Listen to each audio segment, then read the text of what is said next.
Você já leu um livro que te fez chorar e ao mesmo tempo te deu aquela esperança gigante na humanidade? Hoje eu vim falar de uma das leituras mais necessárias dos últimos tempos. Não Há Mais Sapatilhas de Balé na Síria, de Catherine Bruton. Oi gente, sejam bem-vindos ao meu Mundo Letras, eu sou a Dana Togali e hoje finalmente eu vim trazer a resenha do livro Não Há Mais Sapatilhas de Balé na Síria, de Catherine Bruton. Esse livro aqui foi publicado pela editora Príncipes e tem, gente, somente 192 páginas. Um livro curto, mas enorme em sua essência. Aqui nós vamos conhecer Aya, uma menina de 11 anos que vive em sua cidade, Alepo, na Síria. Ela é uma menina comum, que acorda todos os dias para ir para a escola, tem seus amigos, faz balé e vive aí com a sua família numa tranquilidade. Seu pai é médico e tudo certo, tava tudo certo. Porém, Aya vive um dos momentos mais difíceis da sua vida. Ela começa a ver a sua cidade sendo destruída por conta da guerra. Primeiro começou ali com os rumores e depois chegou literalmente na porta da sua casa. Esse é um livro que traz uma reflexão muito grande sobre aquilo que ainda acontece nos nossos dias, porque o livro ele é assim, alguns você olha e pensa, esse fato já aconteceu, né? Ou esse fato nunca vai acontecer. Porém, alguns outros livros, você olha para ele e fala, parece que está acontecendo hoje. E esse é um livro assim, que você lê e pensa, mas está acontecendo hoje.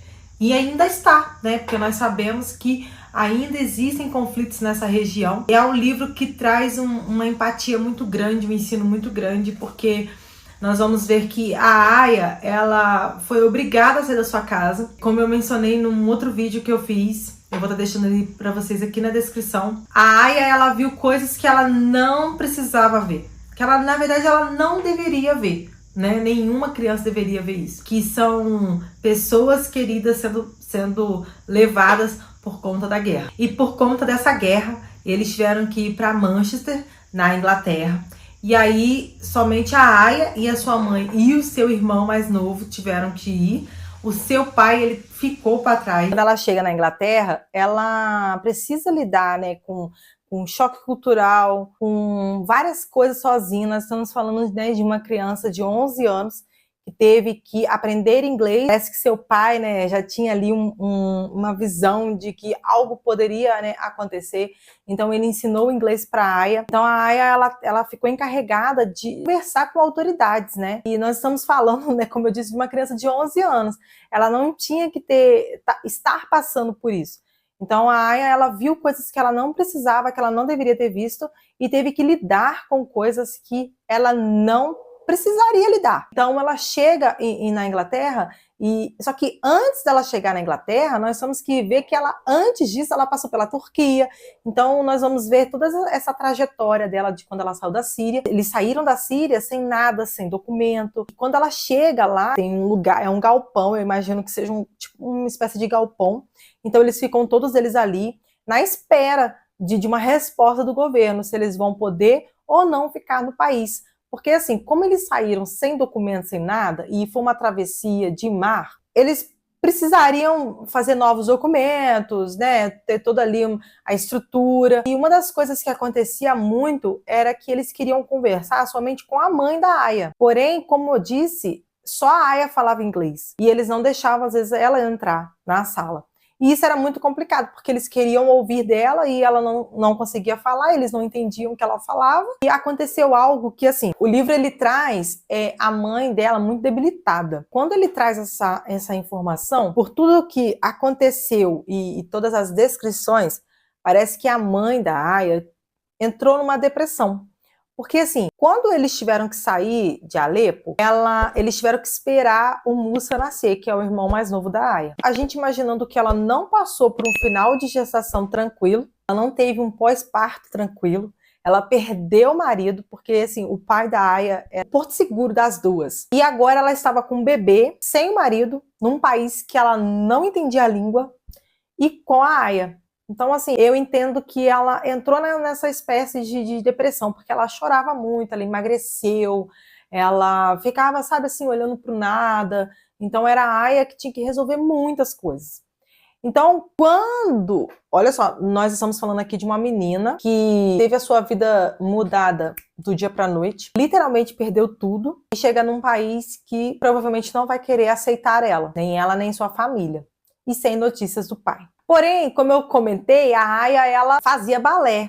E então, em vários momentos do livro, nós vamos ver os relatos, se fossem dias atuais, né, dela, ela contando todo o seu dia a dia no galpão, e o seu passado de quando ela fazia balé lá em Alepo. Então ela vai contar os dias dela, como era, como ela ia para a escola, as suas amigas, as professoras em casa, sua mãe fazendo o almoço, o seu pai pedindo para ela poder dançar, ele tinha até um apelido carinhoso para ela, sabe? Então todos esses momentos importantes para a Aya nós vamos ver relatados. E aí ela escuta um som em cima desse galpão onde eles estão, né, os refugiados estão. Ela chega lá, ela encontra uma sala de balé, um estúdio de balé. E aí ela dança, ela entra, depois ela fica vendo as meninas dançarem também, ela fica assim muito encantada, hipnotizada, porque ela lembrou, né, de tudo que ela passou, de tudo que ela já viveu também, daquilo que ela mais amava fazer, que era balé. Era o sonho da Aya, era algo que ela amava muito. E aí a professora e a sua mãe enxergam na Aya algo muito especial. Então elas veem que a Aya, ela tem um talento. Porém, é aquele preconceito da menina refugiada, né, que não tem uma roupa, que não tem um lugar para dormir. Entrou um ponto muito, muito legal aqui, porque a autora, ela usou o balé, porque o balé salvou a vida da professora, na verdade da mãe da professora, porque a mãe da professora, ela é uma refugiada, ela veio da Segunda Guerra Mundial. Então, quando ela chega na Inglaterra, ela também passou por todas as coisas que a Aya passou, muitas coisas parecidas. Então ela entendia o lado da Aya e ela queria que a Aya recomeçasse. A Aya, ela começa a fazer aula de balé, ela encontra a resistência de algumas meninas. Eu consigo imaginar a cena assim, como se a gente estivesse pegando uma pessoa que mora na rua e colocando dentro de um lugar, assim, do nada. Então a Aya, ela começa a fazer aula de balé. Uma vez, a Aya encontrou o balé e agora o balé encontrou a Aya. Quando ela começa a fazer o balé, a professora tenta mostrar para ela que ela pode usar o balé para tratar todos esses traumas que ela passou, né? Por tudo que ela passou, porque ela entendia o que a Aya passou e queria mostrar para ela que assim como ela tinha conseguido passar por cima e seguido em frente, a Aya também ia conseguir isso. Só não perder a esperança. E aí, gente, algumas características interessantes, né? Umas curiosidades interessantes sobre esse livro, da Catherine Bruton. A autora, ela também é professora. E ela escreveu esse livro quando ela se inspirou num outro livro que se chamava Quando Hitler Roubou o Coelho Cor-de-Rosa. E é um livro que fala também sobre guerra, sobre refugiados. E ela queria que esse livro aqui desse voz a essas crianças refugiadas que existem até hoje. E apesar desse livro aqui ter chegado no Brasil somente em 2024, ele já era um sucesso lá na Inglaterra em 2019. Então, apesar de ter chegado há pouquíssimo tempo aqui no Brasil, ele já era um sucesso lá fora, né? Pelo tema sensível, pelo aquilo que ele traz, né? Também como ele aborda esse tema para o público infanto-juvenil a partir dos 12 anos de idade. E é um livro também premiado, né? Que teve aí seus vários prêmios, porque com esse tema, né, gente, tinha que ganhar algum prêmio, né? Assim, gente, o que mais me chamou a atenção nesse livro aqui foi a questão, assim, da amizade. Porque apesar da Aya, ela ter sentido muita resistência de algumas meninas, de alguns pais, e ao mesmo tempo que ela estava se encontrando no balé de novo, ela ainda passava por aquela insegurança se iria ficar ou não. Ela encontrou uma amiga muito linda que é a Dot. É uma amiga que não olhou para ela e falou: ai, que menina, nossa, suja, né? Não toma banho, não tem roupa, etc. É refugiada, era como se fosse um problema, né, ser refugiada. Ela não olhou isso e viu na Aya uma amiga. Essa amizade foi muito bom pra Aya, porque ela, como eu disse, ela perdeu as amigas dela. Então ela tinha que recomeçar. E não é só recomeçar num lugar, é recomeçar com as relações, né, com as amizades, é numa escola, é fazendo aquilo que gosta. Então ela encontrou na Dot essa amizade que fortaleceu, né, deu aí uma força para Aya, uma esperança, e no fim das contas, a presença da Dot foi muito importante para ela, muito importante mesmo, ajudou demais para que ela pudesse se reerguer. E uma das coisas que me pegou muito, gente, foi o fato de que quando a gente lê um livro assim, a gente não pode só simplesmente olhar e falar, nossa, que livro lindo! Ah, é um livro que traz um assunto tão sério. Sim, ele traz isso tão sério. Mas o quanto a gente olha para os refugiados, que às vezes acontece, chega aqui no Brasil, sabe? Quando a gente vê uma reportagem sobre a guerra, o quanto isso dói na gente, o quanto isso mexe com a gente. Esse livro aqui, ele é para mudar a nossa forma de pensar. Entender que são pessoas também que estão perdendo tudo por causa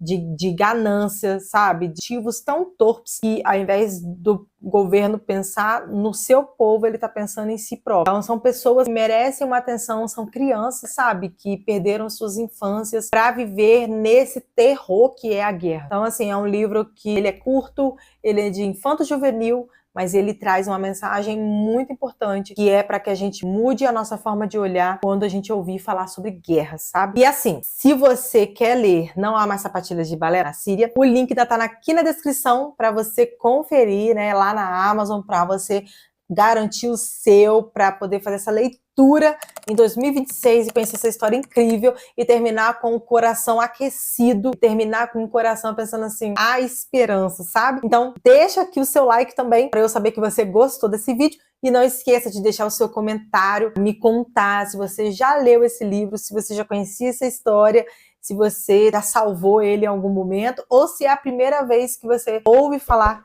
dessa história aqui. Não esqueça também de se inscrever aqui no canal para você não perder nenhum vídeo e nós vamos nos ver no próximo. Um beijo, gente, e até mais!